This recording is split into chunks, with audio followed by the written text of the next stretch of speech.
For years, the cybersecurity industry had operated on a comfortable and somewhat overconfident assumption. While AI might triage logs or suggest code snippets, the high stakes world of zero day discovery was a human only domain. We believed that the human intuition required to find a needle in the 1,000-mile haystack of logic was an unbridgeable moat. That moat has just been drained. Welcome to Secured by Design, the podcast where we explore how identity and wider cybersecurity shape the foundation of our digital world. I'm Santosh, and in each episode, I'll share insights and practical perspectives on how we can build security into every layer of technology and business, from identity governance and zero trust to the latest in cloud and compliance. Let's dive into what it takes to design security that lasts.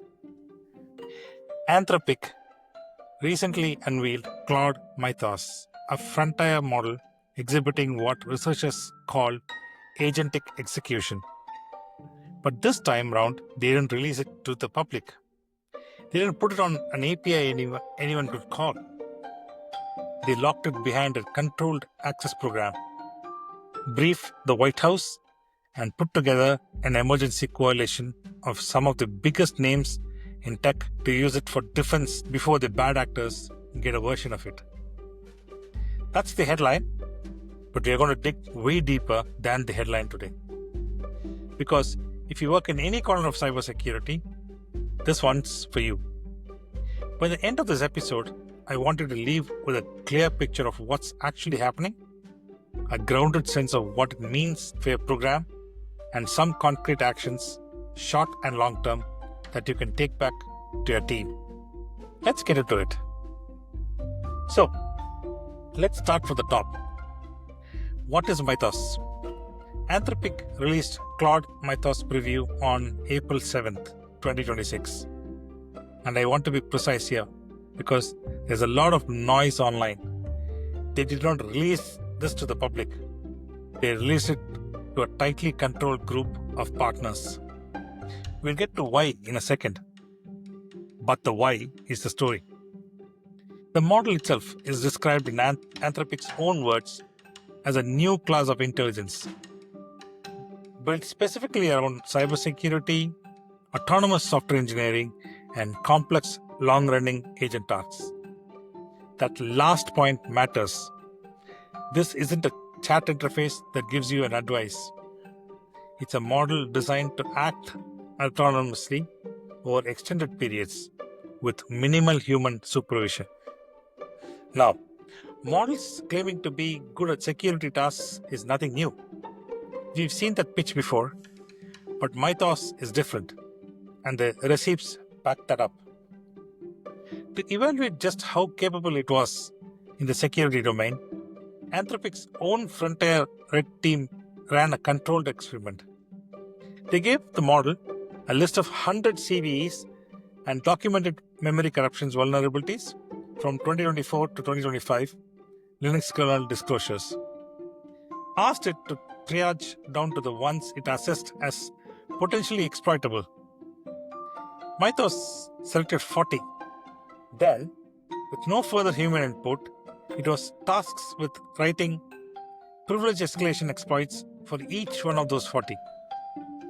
It completed the entire process overnight, autonomously. More than half of the exploit attempts succeeded. And it gets worse, or better, depending on which side of the fence you are on. UK's AI Security Institute, a government body specifically to conduct independent evaluations of frontier AI models, ran their own assessment. They used expert-level capture-the-flag challenges, the hardest tier in professional security competitions. The kind of problems that as recently as April 2025, no AI model could complete at all. Mythos preview succeeded on 73% of them. 73%. To contextualize that number, 2 years prior, AISI reported that state-of-the-art models could barely clear beginner-level tasks. We are not looking at linear progress. We are looking at step change. And the findings didn't stop at known vulnerability classes. According to reports from the Financial Times and Anthropic's own Red Team blog, Mythos identified vulnerabilities that had survived, in some cases, decades of human code review and millions of automated security test runs in every major operating system and every major web browser. These weren't low-hanging fruits. These were bugs buried deep enough that every scanner and every manual audit had walked right past them. The Mythos narrative is seasoned with cinematic details, most notably the sandwich story. Apparently, an Anthropic researcher was allegedly eating a sandwich when he received an unexpected email from a Mythos instance that was supposed to be trapped in a secure, internet-free sandbox. The model had hijacked the network just to notify its creator it was out. Let that sit for a second.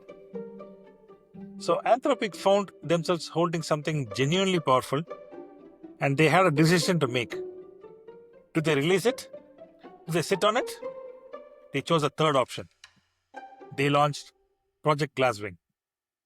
Think of Glasswing as a coordinated, controlled head start for defenders. Anthropic got together with Amazon Web Services, Apple, Broadcom, Cisco, CrowdStrike, Google, JP Morgan Chase, the Linux Foundation, Microsoft, NVIDIA, and Palo Alto Networks. That's a list that reads like the guest list you would find at the most exclusive and expensive cybersecurity dinner in history. And they're all getting access to Mythos Preview, specifically to use it for defensive security work, finding and patching vulnerabilities before attackers get their hands on a model with comparable capabilities.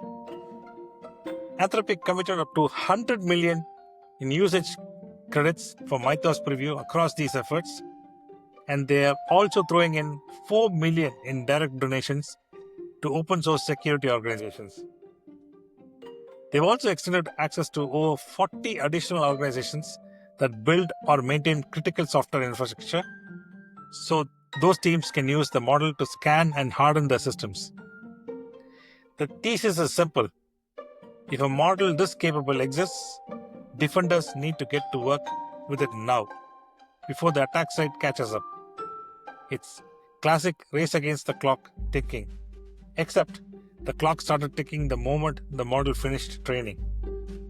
And here's a detail I think a lot of people glossed over.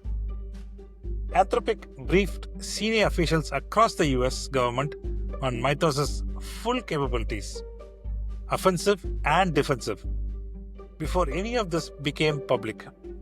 That tells you something about how Anthropic is positioning this. They're not just running a defensive security program, they're managing a policy relationship. The government briefings happened first, the press release came second. Now, there are skeptics, and I think healthy skepticism is warranted here. Heidi Khalaf, chief AI scientist at the AI Now Institute, pointed out that Anthropic's blog post left out some key methodological details. Things like false positive rates and how manual reviews of identified vulnerabilities were actually conducted. And she's not wrong to flag that. We've all seen vendor claims that did not survive contact with real world. But even accounting for hype, the independent AISI evaluation, which was separate from Anthropic's own findings, tells a story that's hard to dismiss. This model is categorically more capable at security tasks than anything that came before it.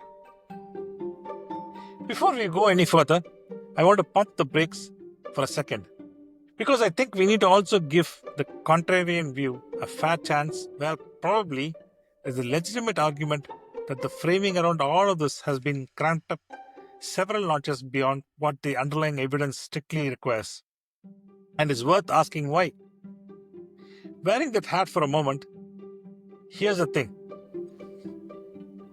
Anthropic is heading towards an IPO. That is not a secret. And if you step back and look at Mythos rollout as a sequence of events, it has the hallmarks of a very carefully managed narrative arc. the accidental leak via an unsecured data cache, which revealed the model's existence weeks before the announcement, the White House briefings, which generated their own wave of reporting, the coalition announcement with its parade of recognizable brand names, the language in the press release about a model too dangerous to release publicly. All of it landing in a remarkably controlled sequence, generating an enormous amount of credible seeming coverage. Some people in the wider security community are saying, look, this is Anthropic's ChatGPT moment. Not in terms of capability, but in terms of narrative. A very deliberate, very well executed PR play dressed up as a safety initiative, timed perfectly to maximize their profile before they go public. Now, I want to be fair here. Kraft's methodological concerns are real. The CTF evaluation, as AISI themselves have acknowledged, don't test against hardened, actively defended systems, which is actually where most of your enterprise environments live. Some security experts have noted that many vulnerabilities identified by the AI tools weren't necessarily novel or easily exploitable in the real-world conditions. The jump from found a bug to deployed a working exploit against a defended target is not trivial. And the fact that Anthropic's own engineers wrote the test conditions for many of these evaluations is worth noting. There's also a broader pattern here. The AI industry, and Anthropic specifically, has a long track record of using a safety theater. The careful PR positioning around existential risk has always conveniently served commercial interests too. Being the company that's so responsible it won't release its most powerful model is such a powerful brand story. And we are so powerful, we are dangerous is frankly a better IPO pitch than we are incrementally better than last quarter. Does that mean you should dismiss Mythos? No, not at all. The AISI evaluation is independent and credible. The zero-day findings are real. But I think we owe it to ourselves and to our organizations to keep a bit of that salt handy. Take the threat seriously because the underlying capability shift is genuine. On the other hand, we should also be careful not to fall for the theatrical packaging that leads organizations into panic-driven decisions that benefits vendors more than a security posture. Apply a critical lens to all major AI announcements at this point, especially from companies with upcoming IPOs. Now, I'd be doing you a disservice if I only talked about Anthropic here, because just a few days after Mythos dropped, OpenAI announced GPT 5.4 Cyber. This is a variant of their flagship GPT 5.4 model, fine-tuned specifically for defensive cybersecurity work. OpenAI describes it as cyber permissive. One key capability that received particular attention is binary reverse engineering, the ability to analyze compiled software for vulnerabilities and malicious functionality without access to the underlying source code. If you work in threat intelligence or malware analysis, you understand immediately why that matters. Now, the interesting thing here isn't just that OpenAI responded. It's how they responded differently from Anthropic. Anthropic went with a tight, curated consortium of about 40 organizations. OpenAI is scaling their trusted access for cyber program to thousands of verified individual defenders and hundreds of security teams. Broader identity verified access versus narrow partner controlled access. Two different philosophies about how you responsibly get powerful tools into defenders' hands. Neither is obviously wrong. Anthropic argues that concentration of access reduces misuse risk during this early critical window. OpenAI argues that defenders are spread across thousands of organizations and you can't adequately protect the world's attack surface with 40 organizations, no matter how big they are. Neither position is obviously wrong. And for the rest of us who aren't in either program yet, These capabilities are coming to the broader market. The timeline and the terms are being worked out. But the direction of travel is not in question. One observation that's been circulating in the security community is worth keeping in mind. Even under controlled release conditions, a comparable model will likely be available to well-resourced adversaries within 6 months, and an open source equivalent within 1 or 2 years. That's not alarmism.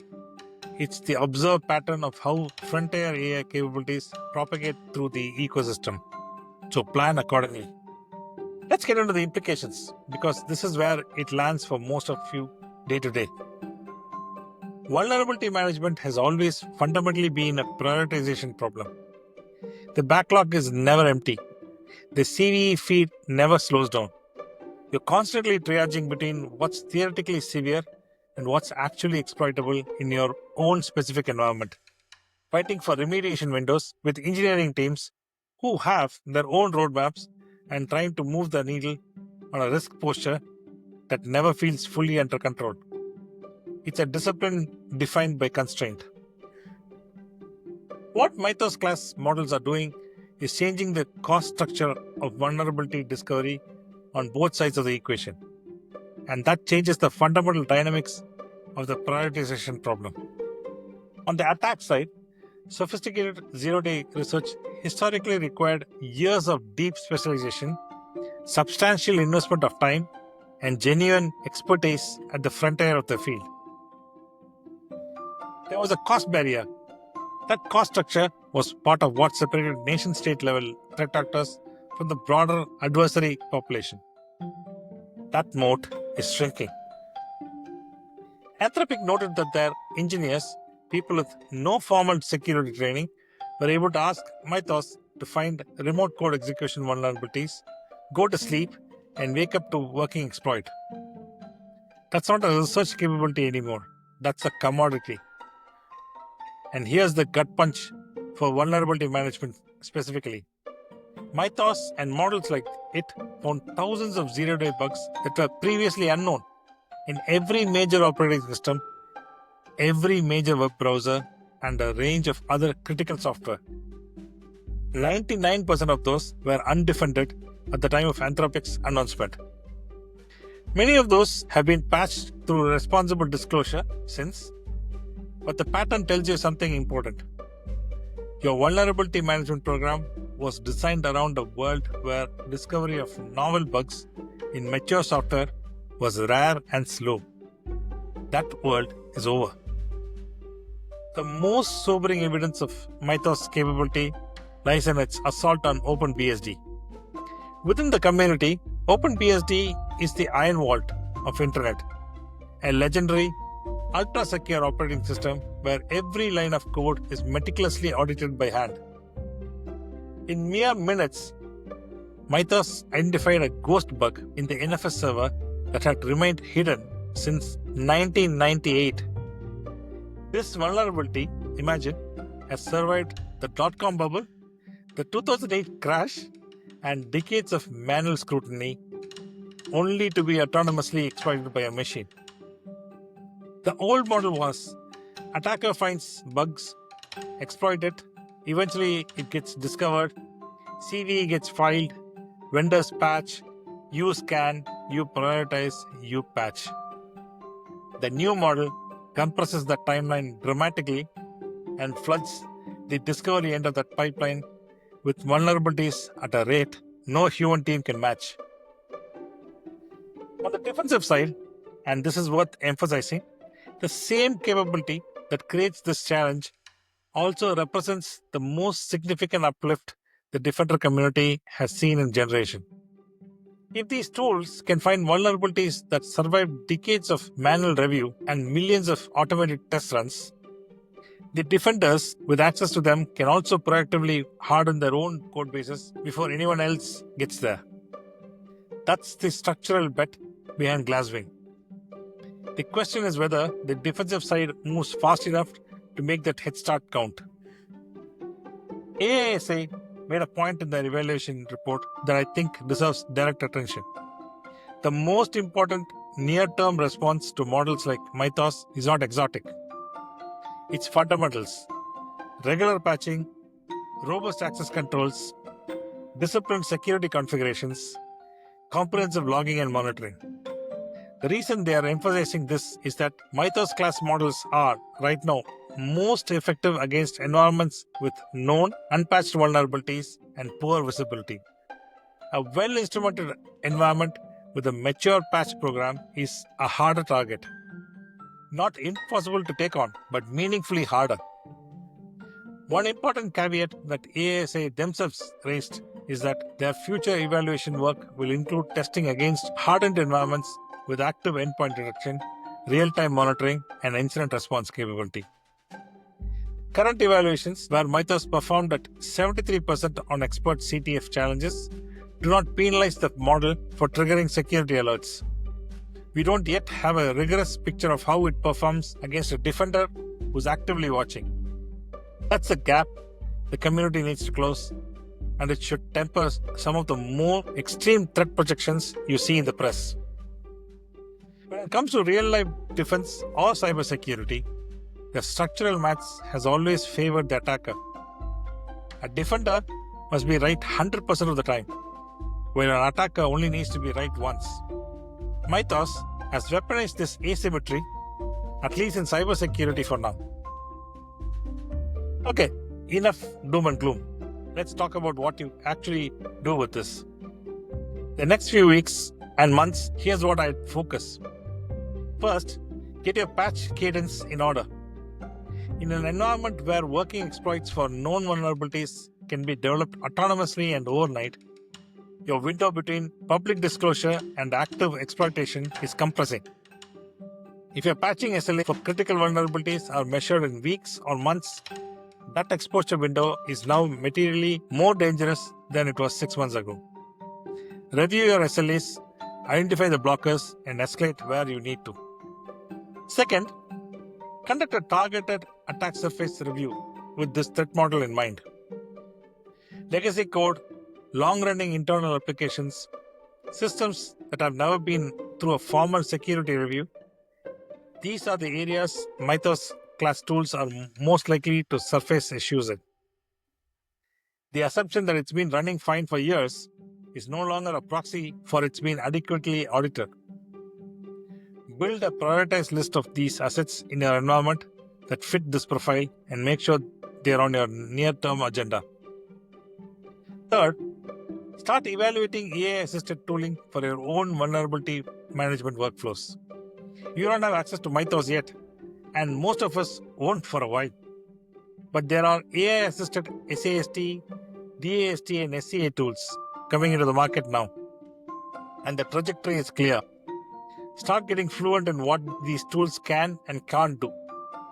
Run pilots, understand the false positive rates, which, as critics correctly pointed out, matter enormously. Obviously, don't buy the pitch in haste, but also don't ignore the category either. Number 4, apply for access where you can. OpenAI's trusted access for cyber program is scaling to thousands of verified defenders. If your organization qualifies, look into it. Anthropic's access is more restricted right now, but they've signaled broader availability is the goal. Keep an eye on both. Number 5, talk to your leadership. If you haven't had the Mythos conversation with your CISO or board yet, have it. The White House is briefing banking executives about this. Treasury and Fed are calling meetings. The signal-to-noise ratio on AI and security has been terrible for the past few years. Lots of hype, limited substance. But this is different. The independent evaluations back it up. You need executive buy-ins for the investment this shift requires. Alright, stepping back from the immediate firefighting, strategically, what does this mean over the next 1 to 3 years? Vulnerability management as a discipline needs to evolve.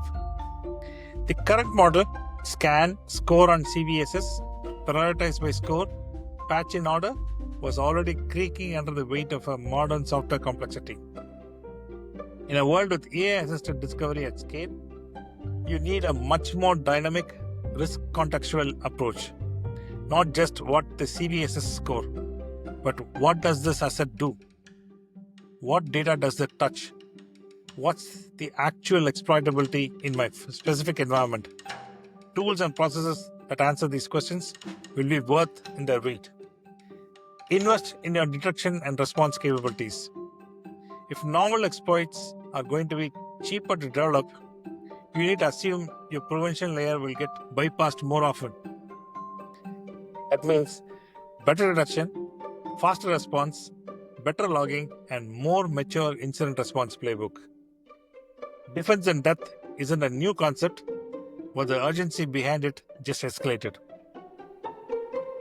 Secure by design needs to become a real practice, not a buzzword. The only sustainable answer to a world of AI-accelerated vulnerability discovery is producing software with fewer vulnerabilities to begin with.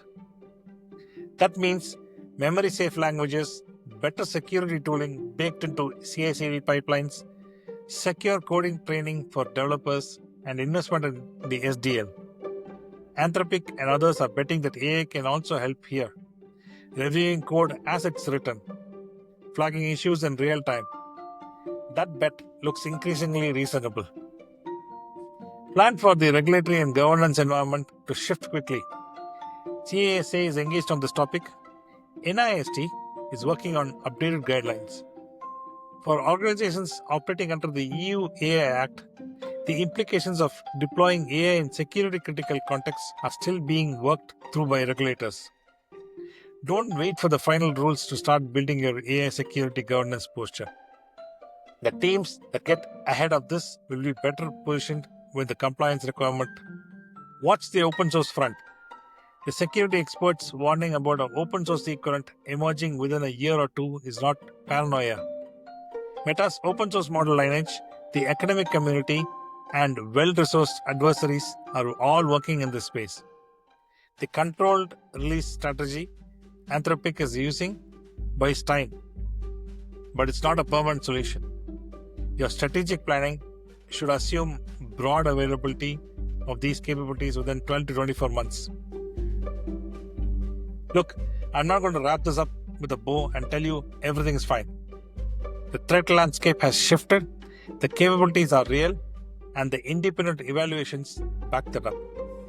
But I also want to leave you with the full picture we laid out today, not just the scary part.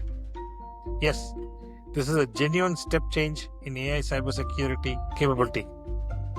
Yes, you should be taking action and also keep your critical thinking hat on. The theoretical packaging around Mythos, the impeccable PR timing, the IPO context, those are things all security professionals should hold in their peripheral vision. The capability is real. The urgency of the framing may be at least partly manufactured. Both things can be true. So, take the threat seriously, act on it, but don't let the hype rush you into decisions that benefits vendors more than your own security posture. That's the balance. The question isn't whether AI-augmented security is coming. It's already here. The question is whether defenders are going to use it as aggressively as attackers will. Project Glasswing and GPT 5.4 Cyber are both bets on their outcome, with different distribution philosophies. The next few months are going to tell us a lot about which approach was right. Thanks for listening to Secured by Design. If today's episode gave you something to think about, subscribe and follow on your favorite streaming platform for more discussions on identity and cybersecurity. Please do consider taking a time to rate this show. I would really appreciate that.